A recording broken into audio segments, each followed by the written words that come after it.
হুরুফ। কেন সবচেয়ে দুর্বল? মেরিলওয়ালা মস্কের ক্লাসে কী শুরু হয়েছে? কেন সবচেয়ে দুর্বল হরফ? কারণ হলো এর সমস্ত সিফাত দুর্বল। ফায়ে হামসা খ ইস্তিফানিদা ইদলাক, হায় হামসা খ ইস্তিফানিদা ইসমাত, সায় হামসা খ ইস্তিফানিদা ইসমাত, হায় হামসা খ ইস্তিফানিদা ইসমাত, সব দুর্বল। যার যেই হরফের সমস্ত সিফাত দুর্বল সে সবচেয়ে দুর্বল। বুঝে আসছে?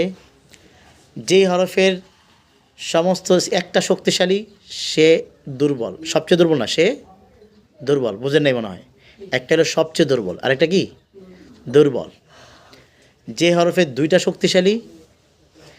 দুইটা শক্তিশালী সেটা মোতাবাসসিত, মধ্যম। বুঝছো? শক্তিশালীও না, দুর্বল না, মধ্যম। আর যেই হরফের তিনটা শক্তিশালী, দুইটা দুর্বল, সে হরফ শক্তিশালী। বুঝে আসছে?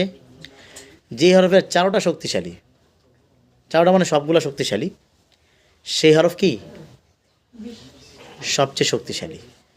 এর মধ্যে একটা হরফ কি? প। একটা হরফ কি?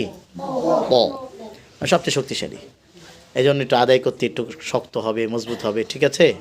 খাতা কলম নিচে রাখেন, শুধু আয়না হাতে থাকবে। প, পই, পই না, পই, পই, পই, পো, প, পই, পো। পারবো ইনশাল্লাহ? দা, দি, দু, তা, তি, তু। তা কাফের মতো, বাতাস চালু, আওয়াজ বন্ধ। মনে আছে না কাফ? মুখের সামনে হাত দেন, দেখেন বাতাসটা বাড়ি লাগবে হাতে। তা, তা, তি, তু, তা, তি, তু, তা, তা। আবার বলি, তা, তা। তা আদায় করার সময় কিছু মানুষ ভুল করে। কি করে? শোনেন, চা, খেয়াল করে শুনেন, নাহলে বুঝবেন না। চা, চা, চা, বুঝতেছেন? তারে চা, এরকম আদায় করে।